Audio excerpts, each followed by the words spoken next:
হাসপাতালে শেখ হাসিনা নির্দেশ দেন no treatment no release. Chief prosecutor.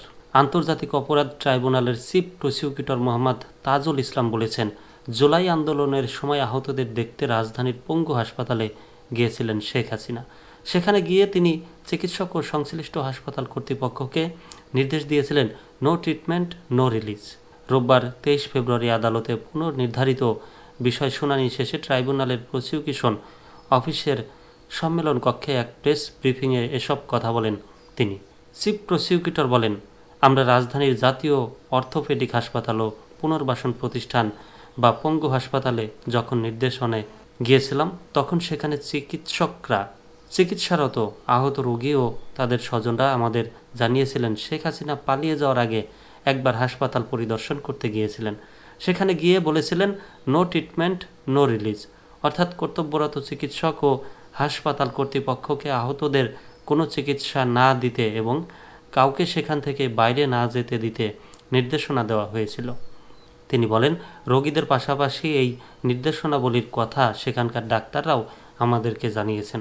এর তথ্য প্রমাণাদি আমাদের হাতে আছে, আমরা সেটাই আজ আদালতকে জানিয়েছি। সাংবাদিকদের এক প্রশ্নের জবাবে তাজুল ইসলাম বলেন, জুলাই আগস্ট গণ অভ্যুত্থান চলাকালে আমাদের যে সকল সন্তানরা শহীদ হয়েছেন তাদের মৃতদেহ প্রশাসনের নির্দেশে সুরতহাল করতে দেওয়া হয়নি, কাউকে ডেথ সার্টিফিকেটও দেওয়া হয়নি।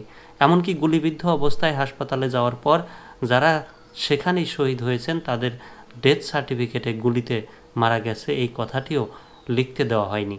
শ্বাসকষ্ট কিংবা জ্বরে মারা গেছে এ ধরনের কথা লিখতে বাধ্য করা হয়েছে। আন্দোলনের শহীদের লাশ দাফন করতে যাচ্ছে জানতে পারলে রাস্তায় পুলিশ তাদের পরিবারের উপর হামলা আক্রমণ করেছে। তিনি বলেন, আদালত আমাদের কাছে জানতে চেয়েছেন যে শহীদদের সুরতহাল প্রতিবেদন বা পোস্টমর্টেম রিপোর্ট খুবই গুরুত্বপূর্ণ সাক্ষ্য এবং কেন সেগুলো নেই। আমরা আদালতকে জানিয়েছি যে সেই মুহূর্তে মানবতা বিরোধী অপরাধের মাত্রা এতটাই ভয়াবহ ছিল যে দ্রুত শহীদদের লাশ দাফন করতে বাধ্য করা হয়েছে, তাই এ কারণে তাদের কোনো পোস্টমর্টেম রিপোর্ট দেওয়া হয়নি।